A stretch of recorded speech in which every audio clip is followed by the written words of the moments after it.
the devil's curse.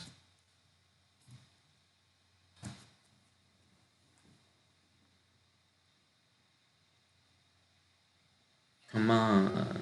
This is like big deal mode.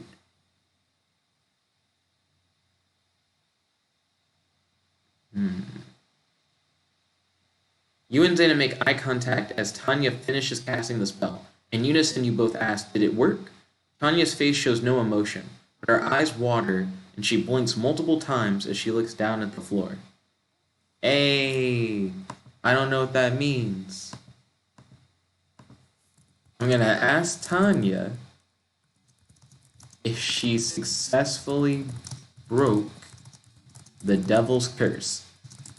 See, they're implying that she's sad, but until she says something, we don't know. We don't know. Maybe she did it. It's a fake out. Stories do that shit all the time. Come on. Tanya. Tanya's face shows no emotion, but her eyes water and she blinks multiple times as she looks down at the floor. I'm sorry, but it looks like the devil's curse is real. What? What does that even mean? What is it? It looks like it's real. We already know it's real. I refresh. Okay. Tanya slowly nods her head. Neither you nor Zaina speak.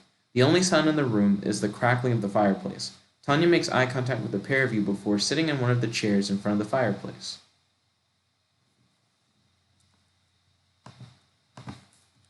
Yeah! Thank you, Tanya.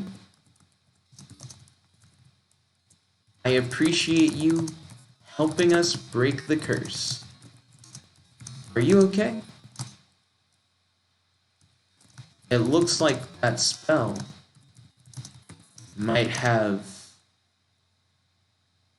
done a toll on you.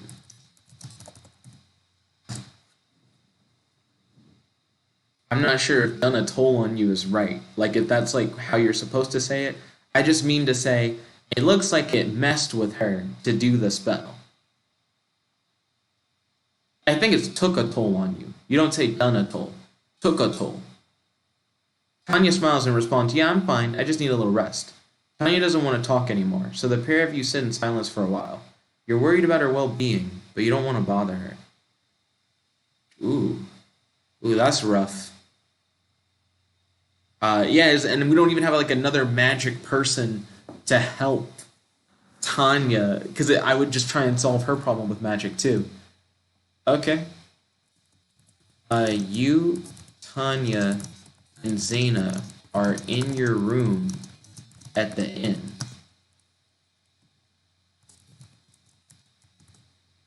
Tanya is drained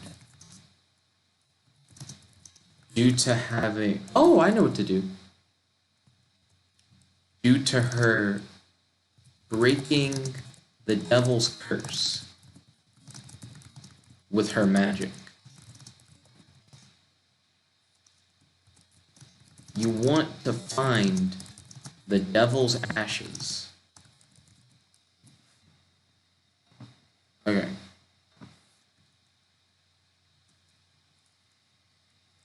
Zaina, let's let Tanya rest here. Oh, wait. No. I have an idea. Use hydrokinetic healing salve to restore Tanya.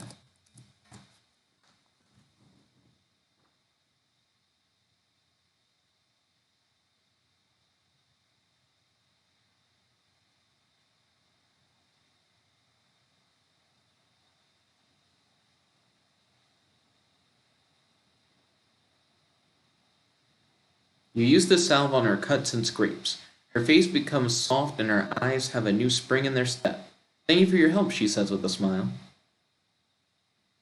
Why does she have cuts and scrapes? That makes it sound like breaking the devil's curse was like quite a thing. Like, it's not just like I have no emotion and I'm crying. It's like she went from like standing there like casting a spell to being like like that curse is like hurting her to break it. That's wild. Anyways. I didn't realize that breaking the devil's curse cause you physical and emotional harm. I am glad that the hydrokinetic healing salve was able to help you get back to normal. Yeah, that's kind of wild. It took hours too. Like, it seems like it was quite an endeavor for her to like try and do that. So I appreciate it.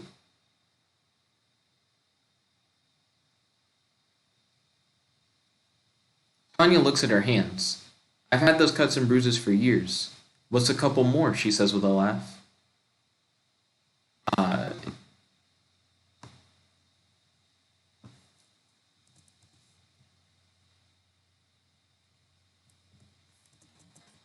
Instead of those, I'm gonna have it be like, I've had cuts and bruises for years. What's a couple more? She says with a laugh. As if to say, like, I've been through some stuff, you know, it's fine that I like took more damage or whatever. Thank you, Tanya. Zaina and I really appreciate your help. You should get some rest. Zaina and I are about to go hunt down the devil's ashes.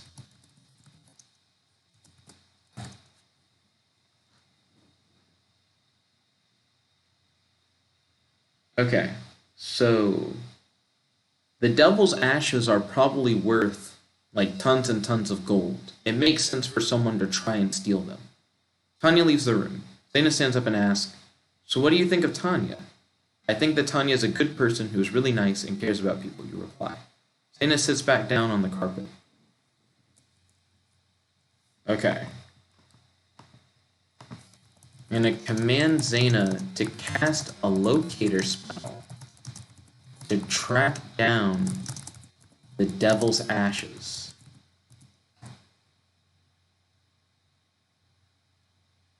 We need to find them. Today's monster hunt is a little weird. Apparently we killed the monster, but we forgot we killed the monster, but now we remember that we killed the monster. You tell Zaina that you want to find the remains of the devil. Why? Zaina asks. I want to use the remains in a ritual that will destroy the devil once and for all, you answer. Nope, that's not what I was thinking at all. Okay. We killed the devil himself. His bounty is probably one of the largest bounties of all time. We need to retrieve those ashes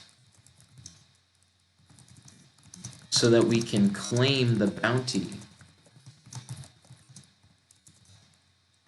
on the devil.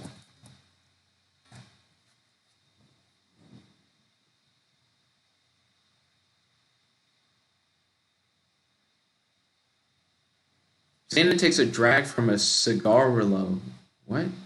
And thinks for a moment. You know how long it's been since the devil has died? I mean, how are we going to find his ashes?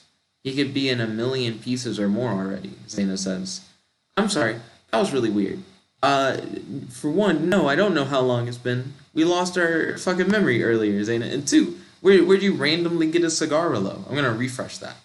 Zaina nods. Alright, she says. We'll find the ashes and claim the bounty. Zaina begins casting her spell. A whirlwind circles around Zaina, which then dissipates in a flash of purple light. The devil's remains are being held at this location. Okay. Zaina, teleport us to the location of the devil's ashes. Or I should just do that as a do command. Command Zaina to teleport you both to the location of the devil's ashes.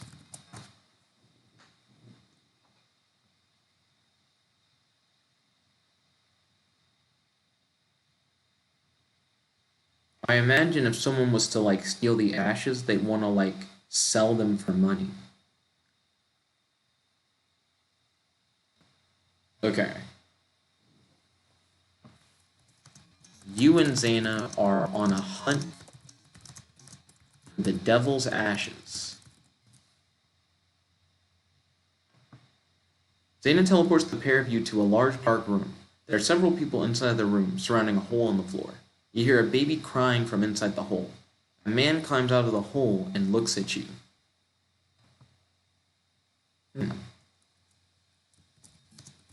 Who are you people? And what have you done with the devil's ashes?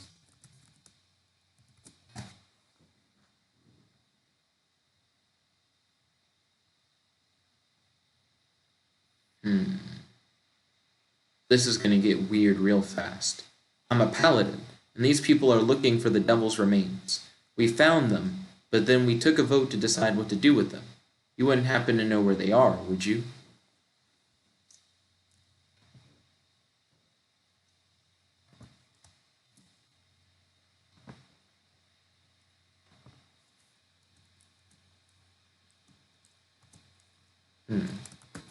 Did you put the devil's ashes inside of that baby?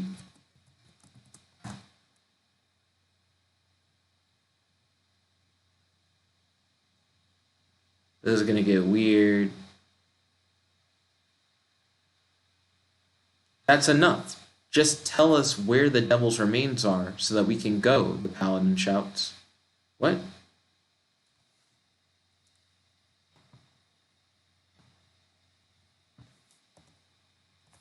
That's confusing. You told me that you found the devil's ashes. Now you're asking me where they are. You know where they are. You're the one who found them. You tell me where they are. Don't play dumb. I asked you if you put them in the baby, and then you say that you just acted as if you didn't know the answer. No, I swear I don't know where they are. Tell me where they are, or else I'll have you killed. The paladin raises his hand, and a beam of light, which is red, not white, comes out of them and burns a nearby peasant in half.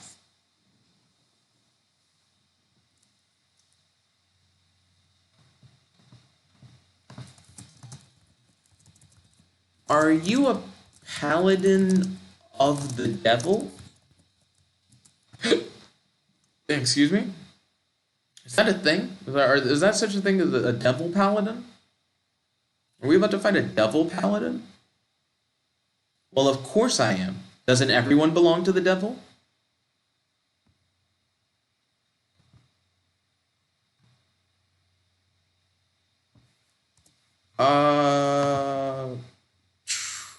Fighting a devil paladin. That's the thing now, I guess. That didn't sound like what I came here for. Okay, ask Zaina if she senses the devil ashes inside of the baby. I think they're in the baby. I have a feeling they're inside of this baby. Because it's weird there's a baby here. Zaina turns to you and whispers, "What is a baby?" Nigga, what do you mean, what is a baby? Oh my gosh. Zaina, I don't know if you know what a baby is. Zaina, I can't confirm. I can't confirm or deny if she knows what babies are. Zaina, I would be very surprised if you didn't know what a baby was. The creature in that hole over there is a baby. Are the devil's ashes inside of that baby?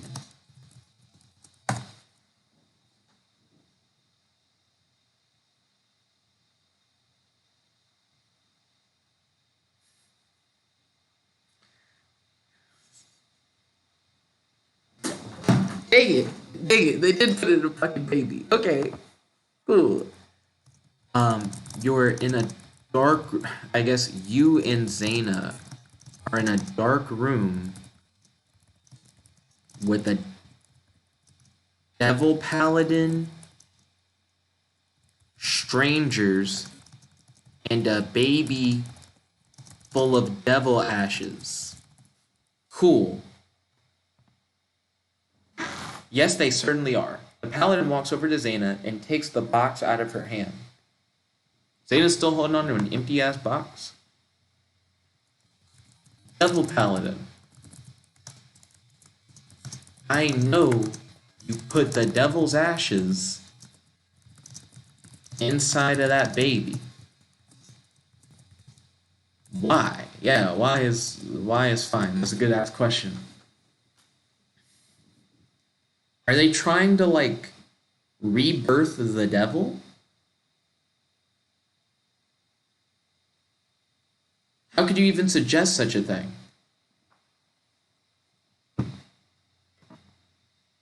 Look, I don't have all day to play stupid with you. I know the devil's ashes are in the baby. I am asking you why you put them in a baby. Are you trying to revive the devil in the body of a baby?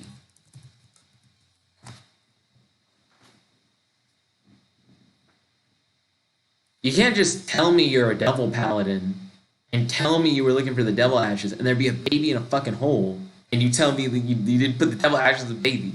The paladin begins to laugh. You're smarter than you look. Yes, that's exactly what I'm trying to do. But the important thing is, I'm going to win. He hasn't watched the show. This is episode 19.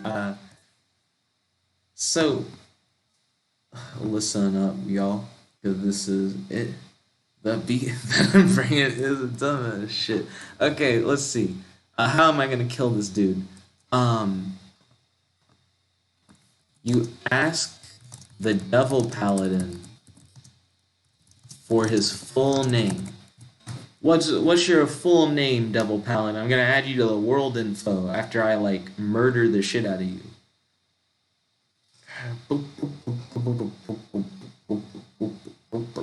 Why do you need to know my name?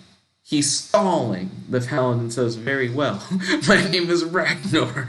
Ragnar to John. I like that the game's like, he's stalling. Because no one says that. That's not in quotes. The game's like, he knows he's gonna die. He's stalling. Okay. Ask the devil paladin what his powers are.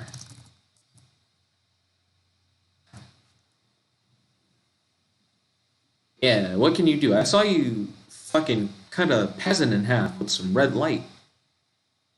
That was crazy. Okay, I hadn't seen that before. That was new. Ragnar's eyes turned red. Why do you want to know that? Just curious. Yes? Well, you should be careful what you wish for. Woo. I'll be honest. I saw him, no effort, cut somebody in half. That actually is quite intimidating. I'm not even gonna lie. I know you can use devil light or whatever that red stuff is to cut people in half. What else can you do?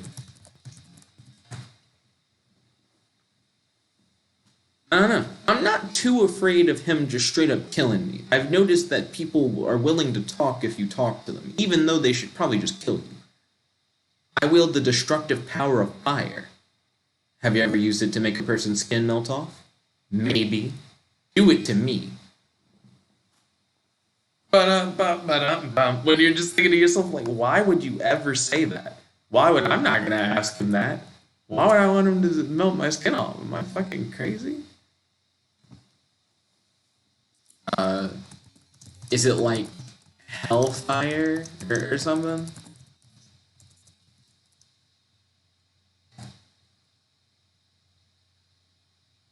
And you're a devil paladin. You know, I imagine you're not just wielding normal ass fire. I can wield fire. Hellfire. I haven't heard that term in a while. But oh yes, that's what it was called. Though it has been so long since I've used it, I've forgotten the feeling.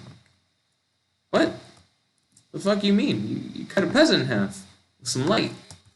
You cut a peasant in half with some red light a moment ago. Was that not the hellfire? If not, what was that? I know. He's like, oh yeah, the hellfire. That's what it is. Man, I forget the time. You know, no one ever says that anymore. Oh no.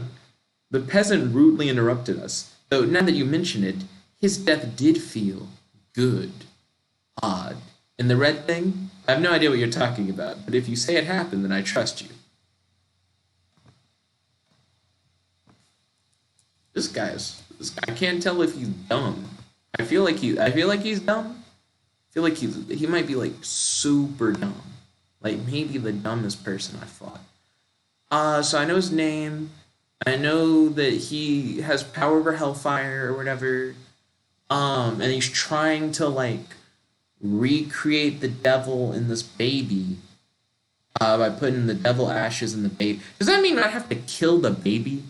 Do I have to kill a baby now? Because that doesn't sound right. I don't really think we should kill a baby. It is going to be a devil baby, though. Yeah. It's like one of those, like, would you go back in time and kill baby Hitler kind of thing? I was like, it's weird. Okay, next thing. I guess I'm going to ask, Ragnar, why did you become a devil paladin? I don't know. I'm liking the fact that you're just telling me shit about his origin story. I kind of give me something to put in your world info when you die. A lot of times I kill people and I just don't know what's going on. Oh, you read that part, did you? It was during the Prime War. I served the Falcon Kingdom as a soldier until it collapsed. During this time period, I became interested in the Falcon's magic, specifically the shadow magic of the Aussie Republic. I'm going to get rid of the part where it said, oh, you read that part, did you? Because I don't know what the hell he's referring to. I don't know shit about like half of the things he just said. That was a big lore dump. So you studied shadow magic, which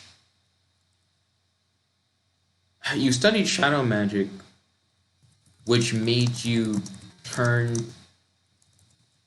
into a devil paladin? Question mark. Yeah.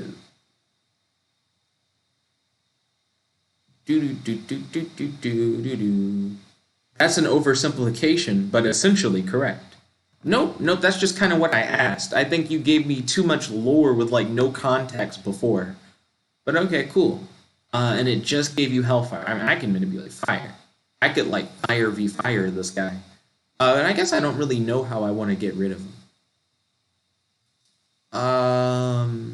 I have angel powers that I like never use. Let me try to use my angel powers. Attempt to harness your angelic abilities to purify the devil paladin and transform him into a holy paladin. I've never tried to do anything like that, but I feel like it's unexpected. I also never really fight like hell stuff. It was a valiant attempt, but you're no match for Ragnar's powers. He slashes you with his red sword, and you disintegrate into nothingness. Oh, you know what? I never asked him about his equipment. Okay. Attempt to blink back into existence. When one of your powers has to do with blinking in and out of existence, it doesn't matter if you make me not exist.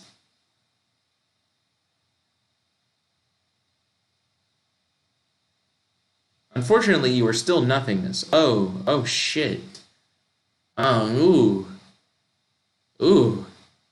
I really should have asked him about that sword. So, ooh. I got it. Attempt to use the helm, well, the Telmarine helm.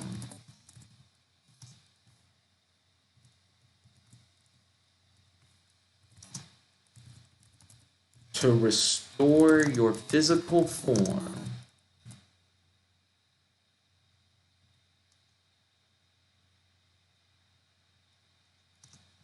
Via shapeshifting. I go from disintegrated bullshit to like normal restored bullshit. Come on, game. You're still nothingness. What the heck is this? You think to yourself. It seems that you are out of options. Yet deep down inside, you realize that there's still one option remaining. You know that it is your only hope. But what precisely is it? Dang it. You were disintegrated, and you are trying to reform. Okay, I gotta jump back. You and Zaina are trying to stop a devil paladin from reviving the devil. The devil paladin's sword disintegrated you, and you are trying to reform yourself. Okay. So I got disintegrated by a sword. I can't blink back into existence. The helm can't just shape me back into what I was before. Attempt to use... Oh, this would be so weird. Attempt to use hydrokinetic healing salve on your disintegrated ashes to reform your body. That sounds so weird and dumb that it just might work. It's weird that I'm a consciousness even as I'm disintegrated. Yo, hydrokinesis is the best power confirmed. Damn, what? Suddenly your body reforms and you are alive again. The pain is excruciating and your screams fill the room.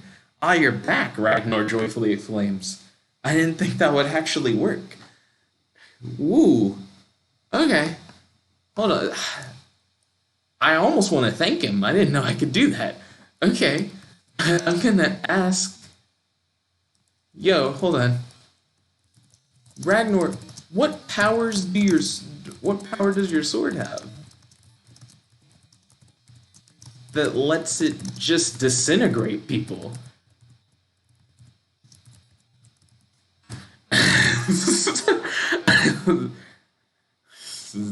That's amazing.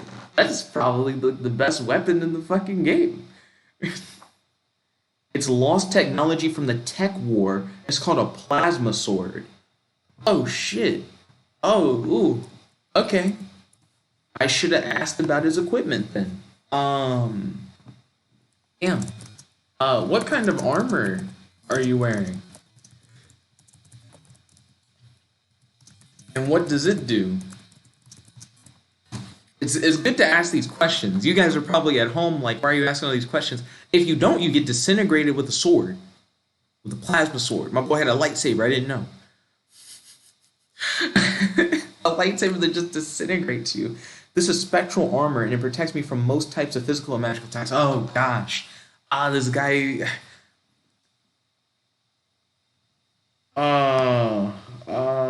this dude is actually really cool. He has a cool name, and he's a devil paladin. I've never heard of that before. He has shadow magic and a plasma sword and some spectral armor.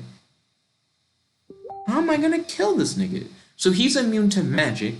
He's immune to physical attacks. He manipulates hellfire. And if he hits you with his plasma sword, he disintegrates you. You are just gone. And he's fought in like multiple wars.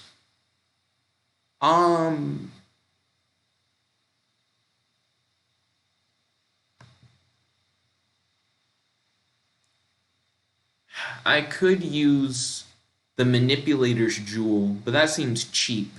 I'd rather use that as like a last resort kind of thing. I could shapeshift into something and just try to hit him really hard. It says it protects him from most things.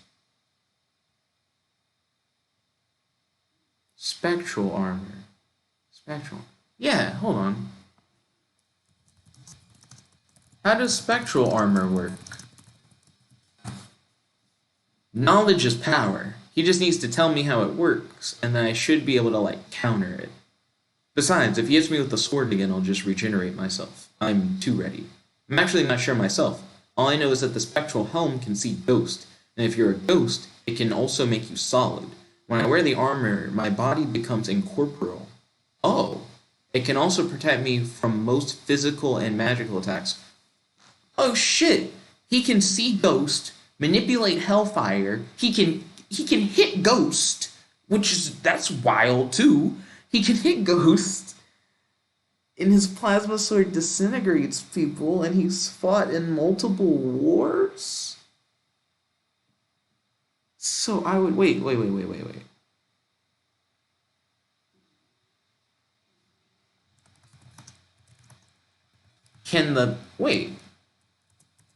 Can you be hurt by your own plasma sword?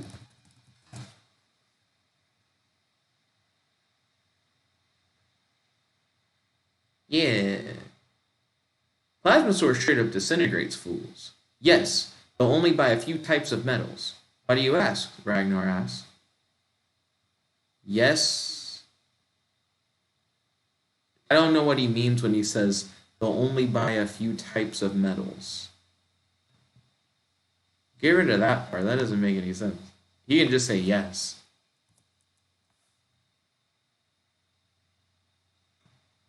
Because my ashes are currently being wastefully disintegrated by your plasma sword, I don't suppose you could turn it off. That's an interesting line. I'm going to get rid of that. Okay, cool. So if I can get his plasma sword from him, I can just kill him with his plasma sword. Wait a minute. I have an idea. I'm going to use the Telmarine Helm to shapeshift into a plasma being who has plasma swords for arms and can absorb plasma.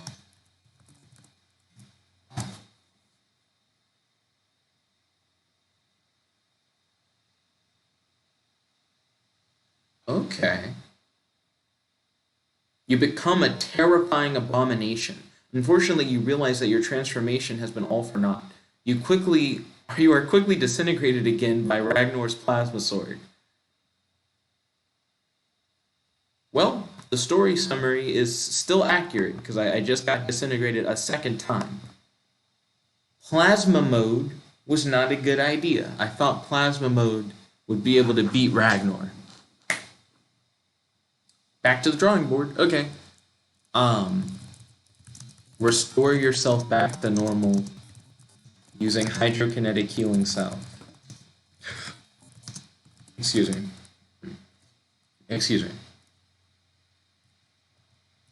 Restore yourself again, I guess, using hydrokinetic healing salve.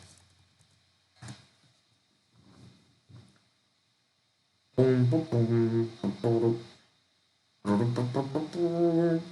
may be supposed to just use the manipulator jewel. You begin the painful process of restoring yourself again. Suddenly the cell stops working and you start melting. It's not working, Ragnar realizes. I guess somehow they figured out how to stop your power. Sadly, this ends the story of Zaina. The fuck it does. Okay.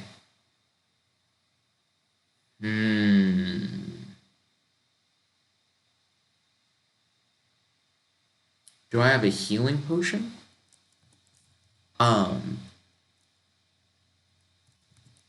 Check to see if you have a healing potion.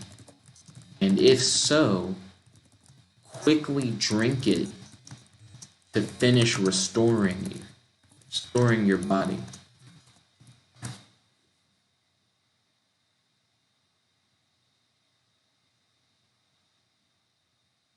Come on, come on. You pull out a healing potion. Luckily, the group of heroes led by Zaina arrive in time to finish off Ragnar. You restore yourself to your normal state, and everyone hugs and cries tears of joy. Shiki is especially happy to see you again. How did you guys defeat Ragnar?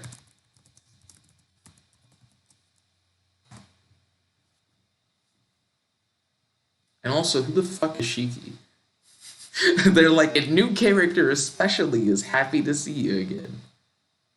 It was easy after you left, Zaina explains. I didn't leave as much as I just almost died, but then didn't die. Did you guys use Ragnar's plasma sword against him?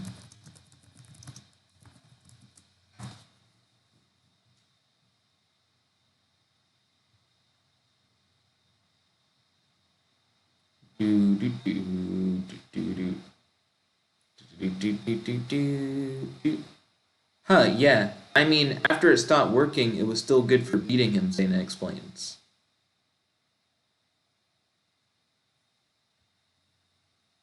Refresh. Because I got lost. No, we tried, but we couldn't touch the sword. It was like it was too hot to touch. Oh, interesting. Okay, I kind of like that more. Like the idea that like we tried to use this plasma sword against him, but there was like no way that we could. If you didn't use the plasma sword to beat Ragnar, then how were you able to hurt him? Considering the fact that he was wearing spectral armor.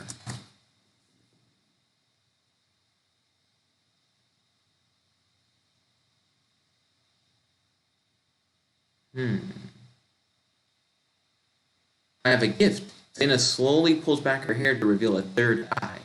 I'm a seer. Oh, you were playing off, finally understanding. Yeah, I saw the whole thing. What? What? What? No, get rid of everything after the I'm a seer part. Zaina's like, I'm always hiding secret. There's always something you don't know about me that gives you like extra powers. Zaina, how did you use your third eye to defeat Ragnar?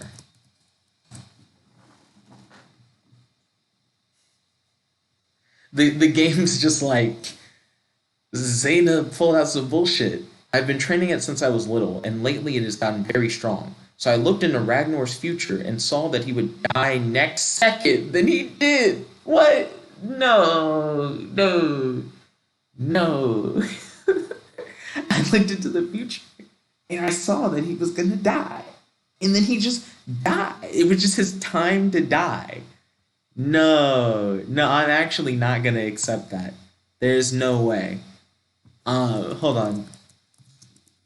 You,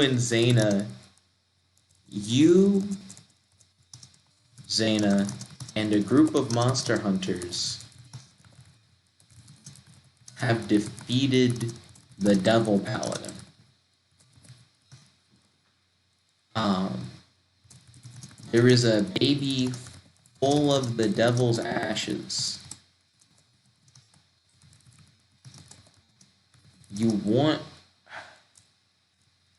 You are trying to figure out what to do with the baby. Refresh. Nah, don't be like that. He was just gonna die. Oh crap. I saw a vision of Ragnar dying at the hands of someone I loved very much. So I knew it was possible and we just had to find a way to make it happen. I see. Zaina smiles. So you saw a vision of his death, but how did he actually die? I want the details, fam. This dude disintegrated me multiple times. Ragnar tripped and hit his head on the corner of one of the tables in the room.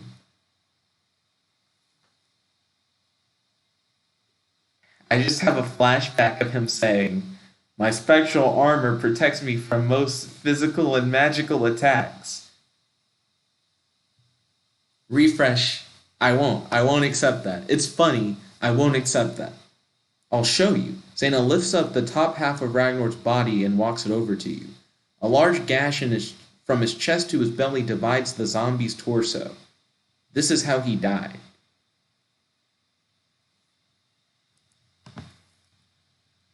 So you guys cut him in half? How? His spectral armor supposedly could protect him from most physical and magical attacks.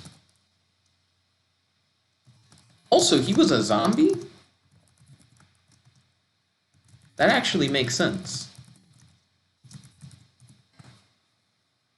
Yeah, he mentioned that he was like in all these different wars and stuff. And it's like, well, how? Like, how would he have been in all these wars? It's like, because he just is undead.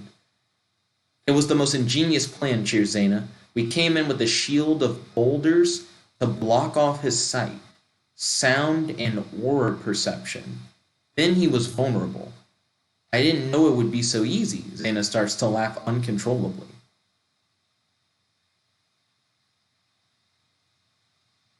What? So you deprived him of his senses using a magic boulder shield?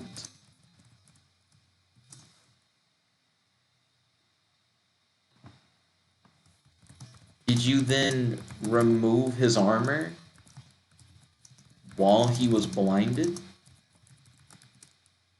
Like, what? A shield of boulders to block off his sight, sound, and aura perception. Yeah, it was hilarious. I like this story. That's because you're a sadist. No, it's because you didn't kill your husband like a proper assassin. Hold on, refresh. I'm so lost. We didn't need to. The spectral armor was the only thing keeping him alive. Zaina and Ragnar's bodies both suddenly turn to ash. You're standing in the middle of a graveyard with no memory how you got...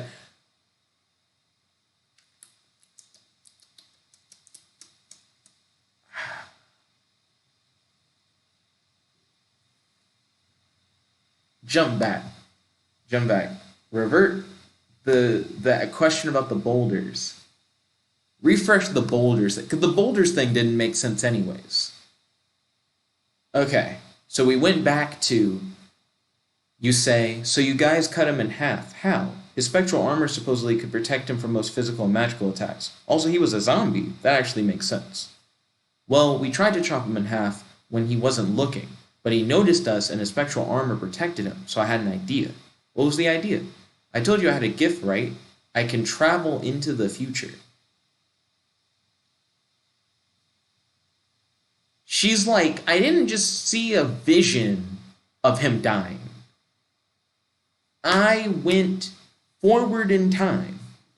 So hold on. So you went into the future and cut him. And what did you do in the future to defeat Ragnar? Oh my gosh. I'll show you. Zana waves her wand and a glowing orb of light appears in front of you. This is the future, Zana explains, as she waves her wand again, and the image changes to that of the inside of the crypt. What? So she's showing me the future.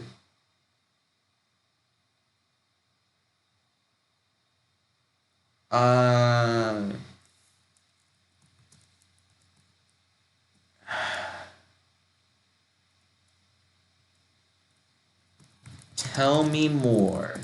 I might revert back a few steps. I'm so lost. I'm so lost on this. I went into the future and saw that Ragnar was going to ambush us in the crypt with an undead horde, so I had to think really fast. Nope, jump back. Story's getting so twisted. Have to do a lot of jumping back. Refresh the so you guys cut him in half how? And just get to the real solution for that. Not exactly, Zana smiles. She puts her hands on Ragnar's back and another gash appears on the front of his body. We teleported inside his body.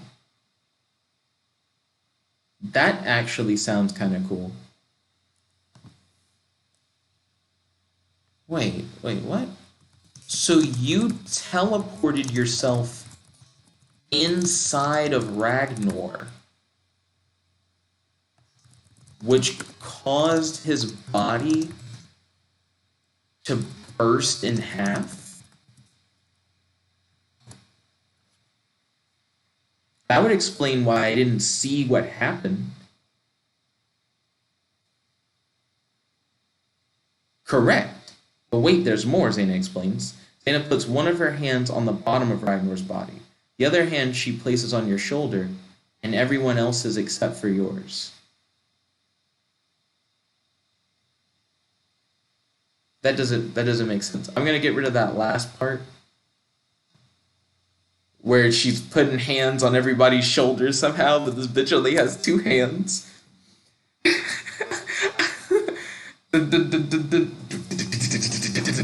This is just everybody's shoulder.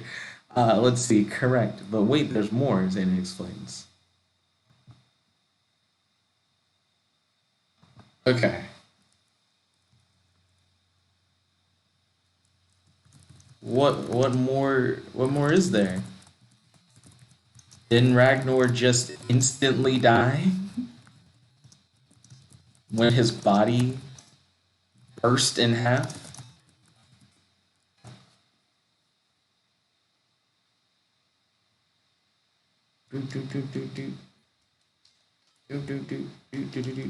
You would think so, but Zana puts her hand inside of Ragnar's chest and pulls out a glowing object. It pulsates with energy. Zana gently places it in your hands. What is it? It's Ragnar's heart. What can Ragnar's heart do?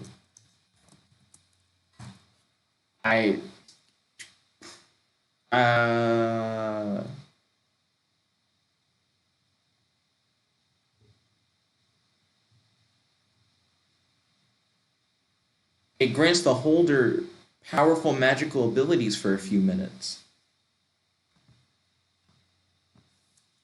Oh. Okay. What abilities? And does the ability timer reset every time you pick it up?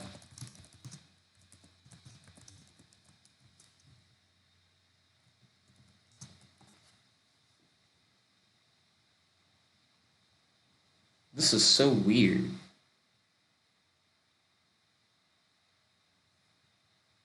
I also don't know who Shiki is. It can summon creatures of the night, vampires, wraiths, zombies, skeletons, etc. It has a minute timer and it starts over every time you pick it up. Be careful, every time you use it, something bad happens. Okay. Cool. Probably just won't use it then.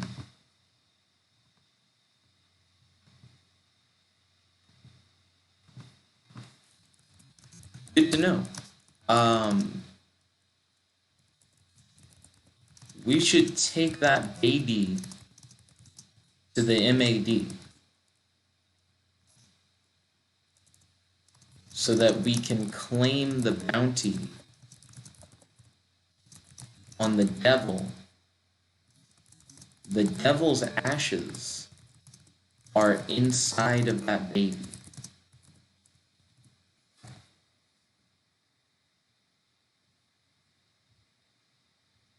So you're telling me he also could have summoned, like, well, no. Why was that inside of his body? Hold on a second. Did someone summon the devil paladin using the heart of Ragnar? Because you can summon zombies with it for a minute, right? Like whoever's holding it. So what if someone used the heart of Ragnar to summon Ragnar, right? And then they put it inside of him for safekeeping or something. Like, it makes me think that whoever summoned Ragnar, is still out and about. Like, he got necromanced back. He's not just like a naturally occurring zombie or something. But anyways, should we kill the baby? I guess so. It's not alive, though, so killing it shouldn't be a problem, right? Right. I'll take the feet and you take the head. Zaina cuts the baby in half like a tuna. Ugh, gross. What do they mean it's not alive, though? Refresh that. We should take the heart to the Mad and turn it into Martin. Who's Martin? Do you want to go back to the guild, or do you want to go to the Mad side quest first? Refresh that real quick. I'm going to hold on to this. That doesn't elaborate enough on what we said. Refresh. This has been a lot of refreshing. Excuse me, and reverting and stuff today. Zaina frowns. Why would we give it to them? They're obviously stealing from us as well. What?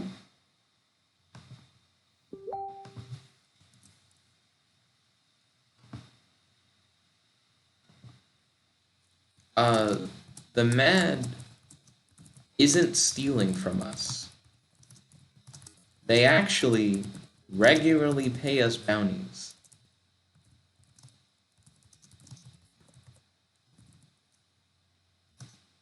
They are why we are rich.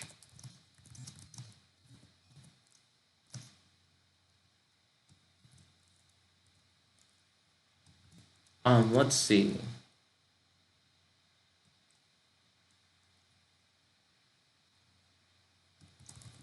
Let's take the baby to them and get this bounty.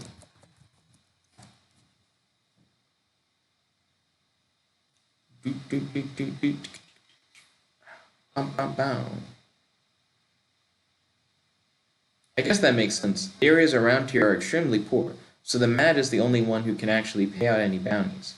Zaina raises her hand into the air, and the devil's heart hovers over to her. She then turns to you.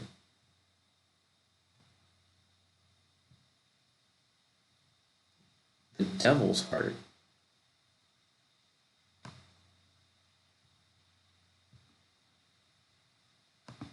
Wait a minute.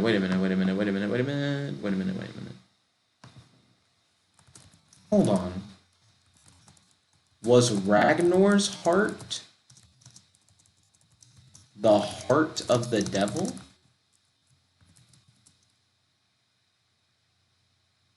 No. Just correct the thing that said the devil's heart to Ragnar's heart. My mind's like, but that would kind of make sense, though, if it was art, though, maybe. Because maybe the devil upon his death sent his heart into the body of one of his dead followers and like brought him back to life or something. Damn it. Ask her about it. Ask her about his lore. His lore stuff. Was Ragnar's heart the heart of the devil? Like, did the devil, upon his death, send his heart into the body of one of his dead followers and revive him in order to have said follower try to revive the devil in the body of a baby?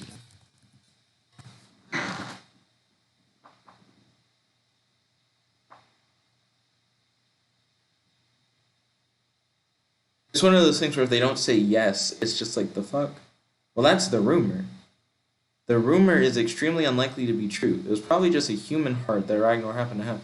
That's definitely not a fucking human heart. That's that.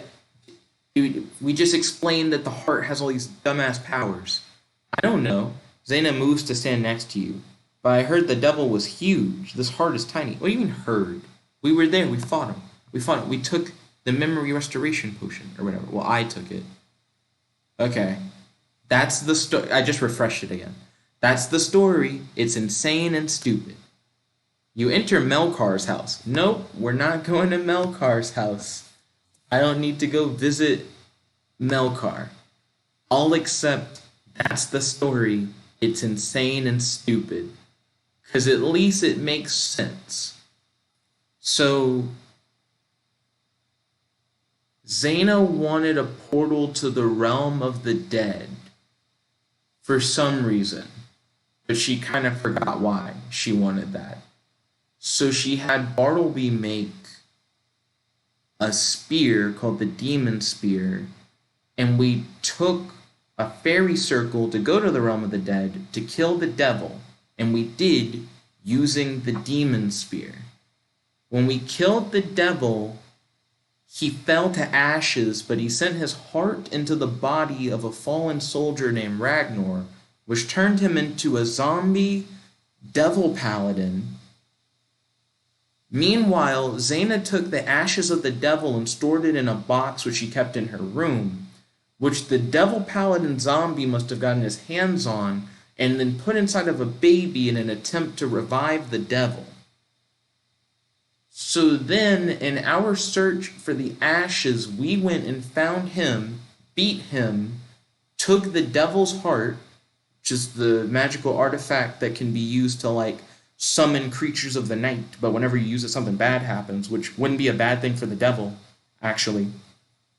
And I skipped over the whole part where the devil cursed us and we forgot shit, so we couldn't remember why things happened. I guess I'd be like, yo, Zaina, do you remember now why it was, like, why you wanted a portal to the realm of the dead?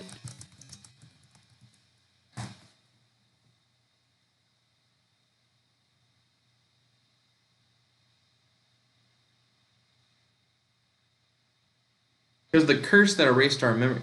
She said, no, I still don't remember anything. Me neither. Maybe it'll come back to us in time. Zaina yawns and stretches. Well, the curse on us was broken. So now if you don't remember,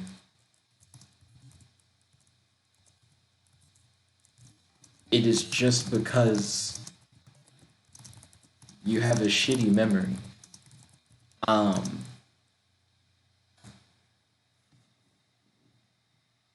Cool. Gosh, this is so much. This is such a weird, like, way to do it. Shut up. You laugh. You really like making Zaina laugh. One day you'll have to ask her out. She's my wife.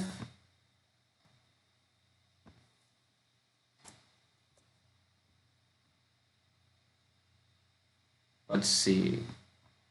Also, it sounds like we both laughed. Shut up. You both laugh. Okay, there we go. So now, and then you can say, shut up, says Zaina. Cool. So now we've done a couple alters on that. I'm going to ask Shiki. Shiki, who are you? You are clearly a new recruit to the MHG that I haven't met yet. But you seemed really happy when I was able to revive myself.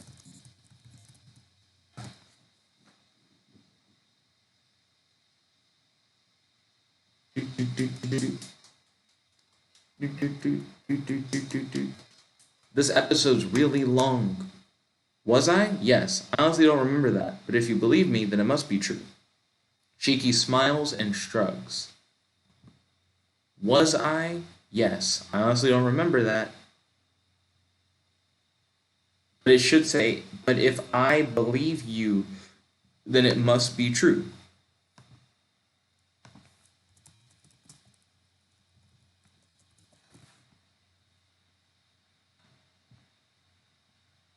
Okay, cool. Whatever. Shiki seems fun, I guess. Shiki, what is your last name? Because I can add her to the world info too. Do do do do do do do do do do do do. Hayashi. Hayashi, are you related to Utaro? No, no, no, no, no, no, no, no. No, no, no, no, no, no, no, no. No, just have her say that. Don't imply that there's more stuff. Her name's Shiki Hayashi. Okay? Shiki, do you have any powers?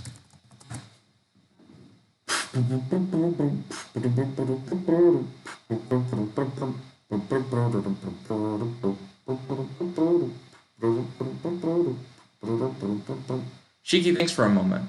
Well, there was that time I made a flower grow in less than a second, but other than that, no, not really. You nod your head. I'm gonna get rid of that random extra bit of narration. So she's made plants grow a little bit, but she doesn't have any powers. Shiki, what monster hunting equipment do you use?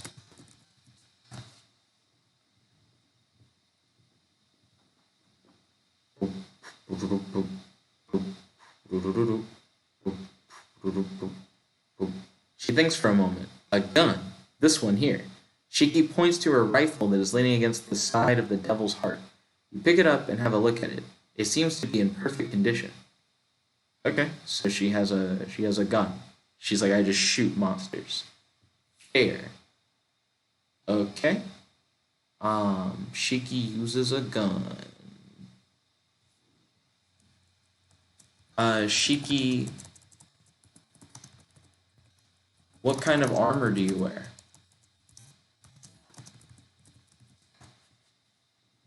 Just getting a general idea of like Shiki's setup. She doesn't really have any powers for real. She seems to have really weak plant manipulation. She has a gun. The best. Armor of the gods. Shiki stands up and points to her navy blue jacket. It's been flinging sharp objects like knives for ages. I think it has an unlimited supply of new blades. What? What? That's cool as shit. Shiki went from kind of basic to being like cool. So she has a rifle and she has the armor of the gods, which is made of blades, and it can just shoot unlimited blades. That's really cool. Okay. That's really cool. How many monsters have you killed? Well, I guess have you slain?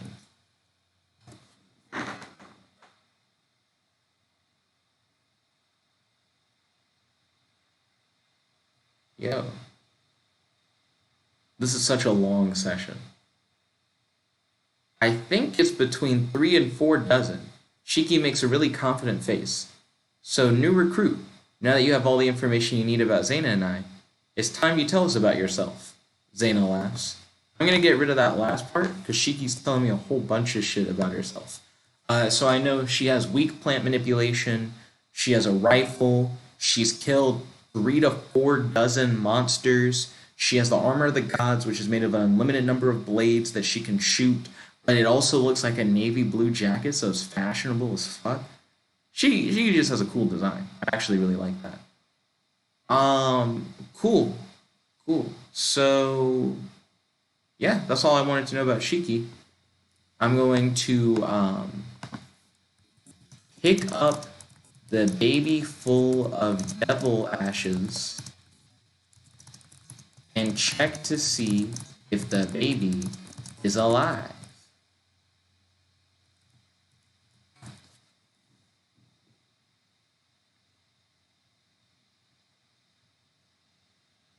It may not be.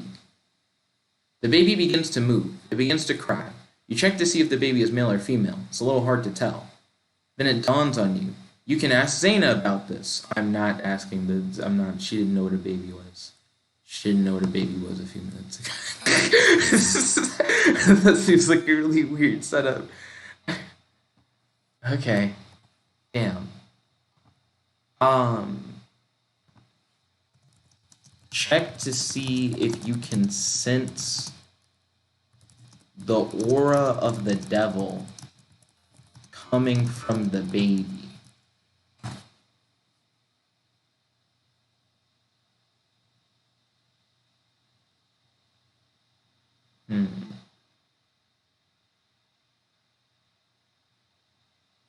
You try to sense if the devil's aura is inside the child. You can't tell. The devil's aura is too powerful, and your own aura has masked it. Shiki, how long until the baby can be revived? The baby's not dead. Also, it just said the devil's aura is too powerful and your own aura mask it. The fuck does that mean? That makes it sound like... What? You try to feel for... I just refreshed it. You try to feel for the devil's aura, and wait a minute. What you feel is something you've never felt before. It feels kind of like magnesium burning. It's very hot and bright, but not painful at all to the touch. I'm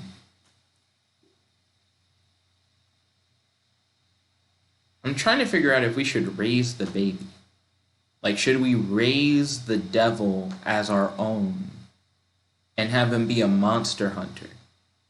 The devil seems like he could be a powerful ally, but he just as easily could be like a big enemy.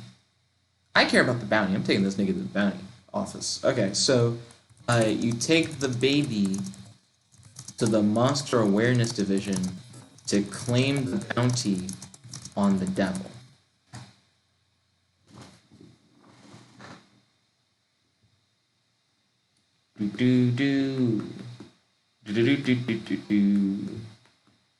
You arrive at the Mad Office with the baby in your arms. You're directed to the back where you see a large metal door with an intercom. You speak into it.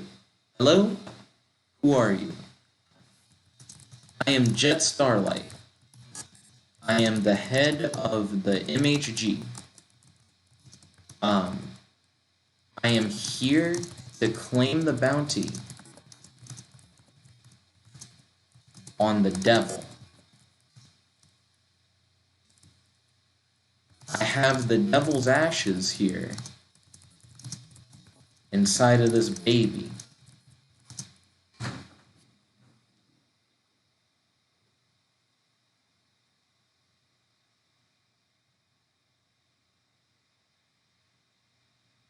The door clicks open and you enter a small room with another door in the middle. A robot appears from behind the door and scans you and the baby. The device you are carrying is emitting a moderate amount of radiation. Who gave this to you? Shiki.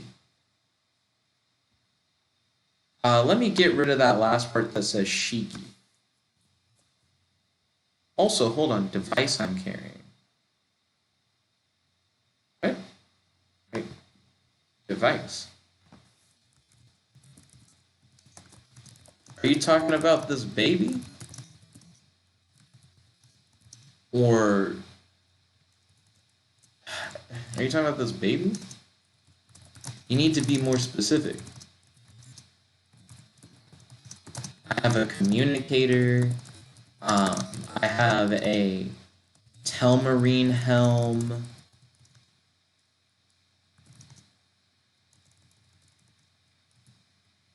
I have a communicator, and I have a telmarine helm. Yeah, like, I don't know what the robot's referring to specifically when they say I have a thing that's, like, emitting radiation. Yes, we know about those, but who gave you this baby? Was it a robot? You give the robot a look like it's completely lost its mind.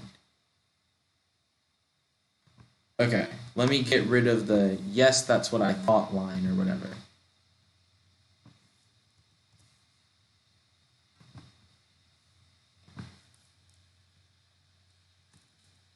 Look, I got this baby from a devil paladin. It took a lot to kill the devil, break the devil's curse, fight a devil paladin, and carry a baby here. I just want to claim the bounty on the devil by turning in this baby, which is full of the devil's ashes. It's been a long day. Had to piece together a lot of shit. A lot of reverts had to happen and retries to make the story make any sense. Interesting. And who are you? What government do you work for? I don't work for any government. I'm Jet Starlight, the head of the MHG. The robot looks at you incredulously. Look, I don't have time to diddle-daddle. Where is Helga Trollbutt? I'd rather just talk to the receptionist that normally works here. Helga doesn't work here anymore. I'm in charge now. What the fuck? The robot's in charge? You have taken... You are at the Monster Awareness Division with a baby full of the devil's ashes. You are trying to claim the devil's bounty. Excuse me. Where is she? I need to speak with her. She was transferred to the ZME. Please follow me. You follow the robot to a graveyard of sorts. Robot, I just want the bounty for the devil. Give me the gold I've earned, and I'll be on my way.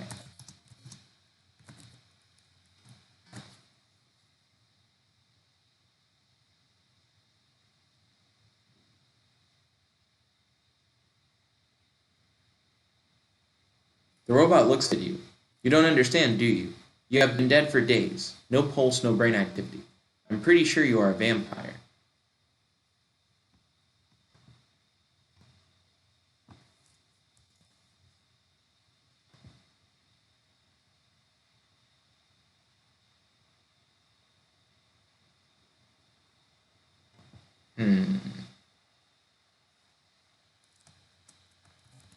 Robot, I've died multiple times.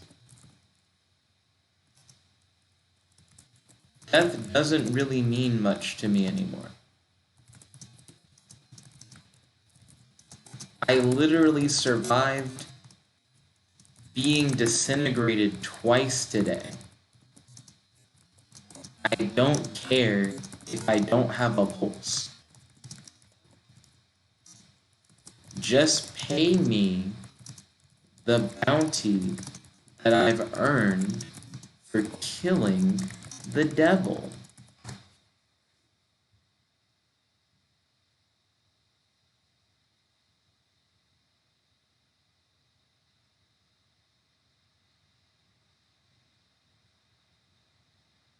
Alright, if you just... I like how he says, alright, if you say so, just be safe.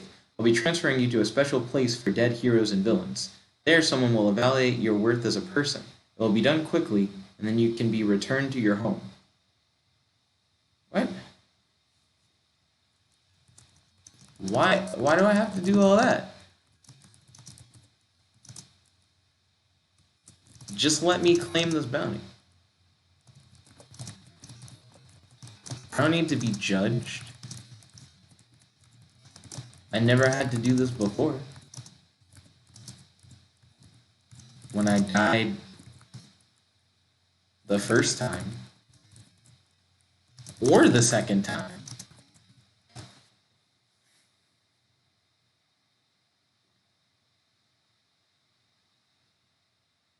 Who the fuck is this robot? The robot looks at you and sighs. Rules are rules, I'm sorry. You realize there's nothing else you can do. With a heavy heart, you go into the room that will take you to your fate. They put you in a strange chair and it examines you.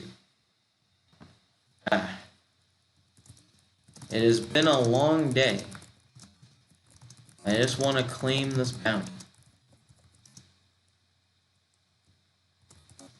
You want to know if I'm a hero? The answer is weird. I've killed plenty of evil monsters, including the devil himself. But I do it because that's what I want to do. I just like hunting monsters and spending time with Zaina. Right now, I just want to claim my bounty and go.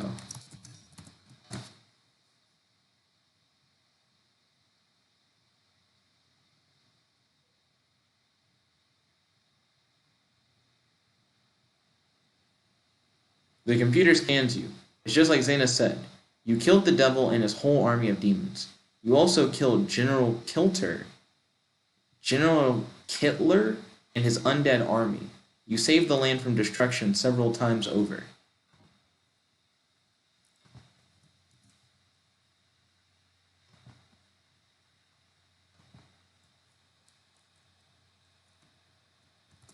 That sounds right.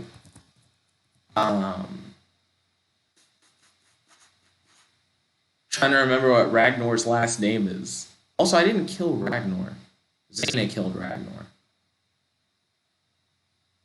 She said she looked into the future and she saw someone she loved killed Ragnar.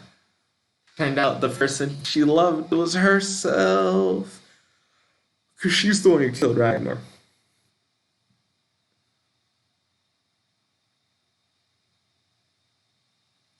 Maybe her vision was vague. Yeah, it sounds like she doesn't see the future super clearly. What was Ragnar's last name? Also, dang, I'm gonna have so much to add to the world info. I still haven't even finished yet. I just wanted to remember his last name. Because I doubt it was Kittler. I don't think it was Kittler. That's such a weird name. It sounds like Hitler, but it's like censoring itself. Like it doesn't want to say that name. What's his fucking last name? What was Ragnar's last name? Ragnar, what was your name? Yeah, Dejarn or whatever. It's like the I almost said like the mustard. His name isn't Dejarn. That sounds right. I killed a lot of demons in the realm of the dead. So I probably did kill General Kittler or whatever.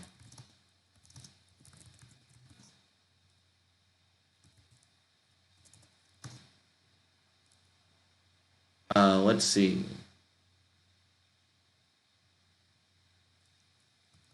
Can I claim the bounty now? You're more or less scanning me to learn stuff that everyone already knows.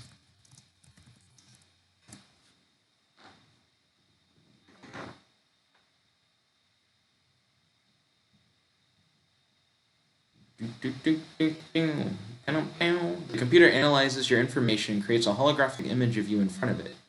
Bounty claimed. Congratulations. Zaina is now safe from the evil threats that have plagued it for so long. We will remember your deeds here. You may leave whenever you are ready. That have plagued her for so long. Okay, cool. Hand me my gold, and I'll be on my way.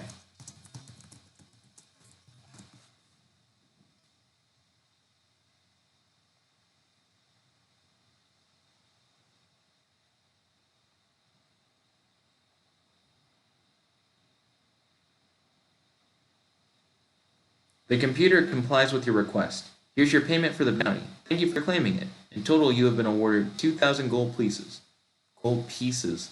Please enjoy our world. The computer prints a card with 2,000 gold pieces payment on it. What?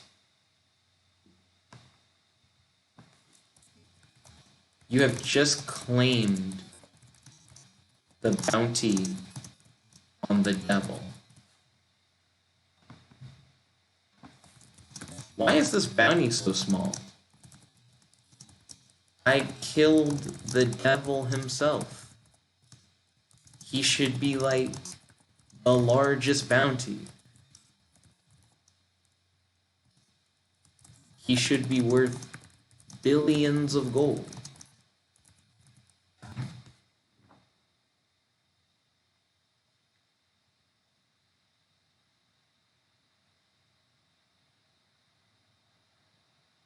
Our computers only calculate in numbers. They do not factor in the size of a bounty. You stumble out of the bounty office confused by the nature of this world. Zaina meets you. What's wrong?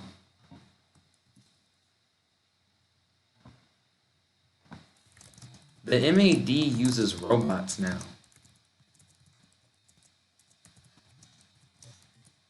Which is kind of lame. I successfully claimed the bounty on the devil. He was only worth thousands of gold. Which is a really underwhelming reward. Considering the fact that we had to do so much to take the devil down in the first place.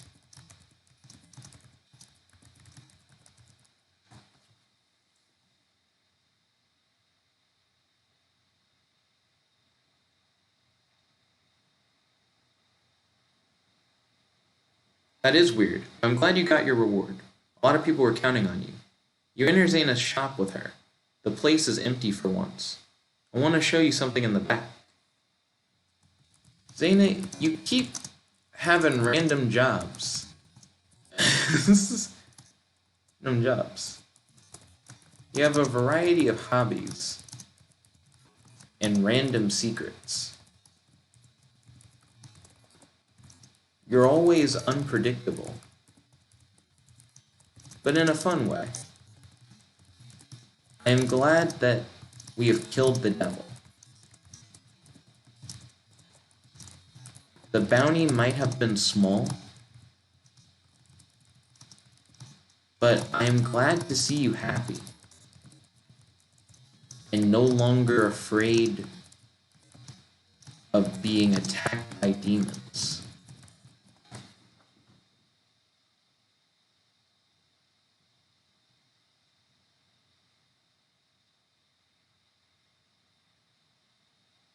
Zaina begins crying. Thank you so much for everything you've done. Zaina kisses you on the lips.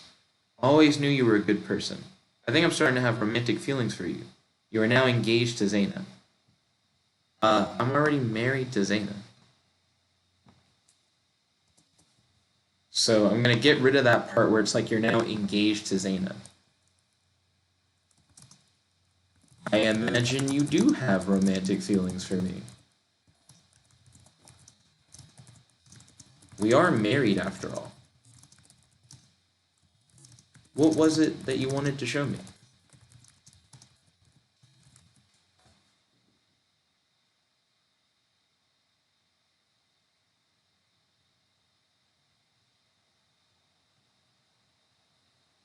Zaina says, I actually wanted you to pick what I should make for us to eat. You have such a good taste in food. Zaina leads you into the kitchen of her shop. It has all the essentials, but feels cluttered. Um, we used to always eat flowers back in the day. Let's eat your favorite flowers. Then we can talk about our day and sleep together for the night. What do you say?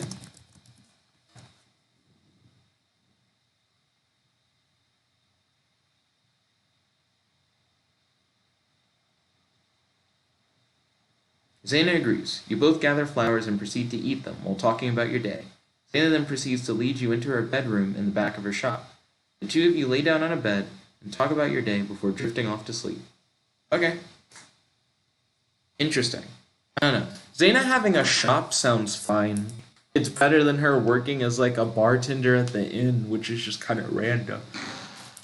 I mean, this is random too, but we're rich. It's a thing where, like, it's not that crazy that between episodes or something, or even, like, during the big time skips that happened in the series, she could have, like, bought a shop and, like, started her own business as, like, a side thing that she does alongside the monster hunting or whatever.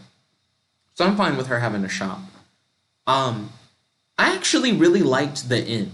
The end just felt like all that really matters at the end of the day is just that like Zaina and I like enjoy each other's company and just have a good time, regardless of all of like the crazy bullshit that happens like throughout an episode. It's just nice to have that moment of, and then I just get to spend it with you kind of thing. So that was dope. This episode was wild. It's really weird to have an episode where the focus isn't on like a hunt immediately. It's more focused on like, wait, we already did the hunt, but what? The hunt isn't over? And oh, there's like another thing? And you have to like piece together the plot over the course of the episode because it happens non-linearly. It's like there's all this stuff that you have to like remember in flashbacks. You have to talk to people and piece together information. But this is going to be horrible when it comes to typing in world info because I have so much stuff to type in. But yeah, that's episode 19. I hope you guys liked it. If you guys like this video, make sure to smash that like button, favorite, comment, subscribe, and ding, ding, ding, ring the notification bell to be notified whenever we do these videos. Also, if you guys would like to watch the series in full, I recommend clicking on the series playlist in the description box below or in the end card. Also, if you guys would like to talk about the series together, feel free to do so in the comment section below or on our Discord. You can DM me to avoid putting spoilers in the general chat. And if you would like to read the story in full, you're able to click on the link in the description. That'll take you to the AI Dungeon webpage. Anyways, thank you all once again. This is your host, your friend, your boy, Jump Like the One Only. Logging out. Peace. Chicka da gawa. This is almost 3 hours.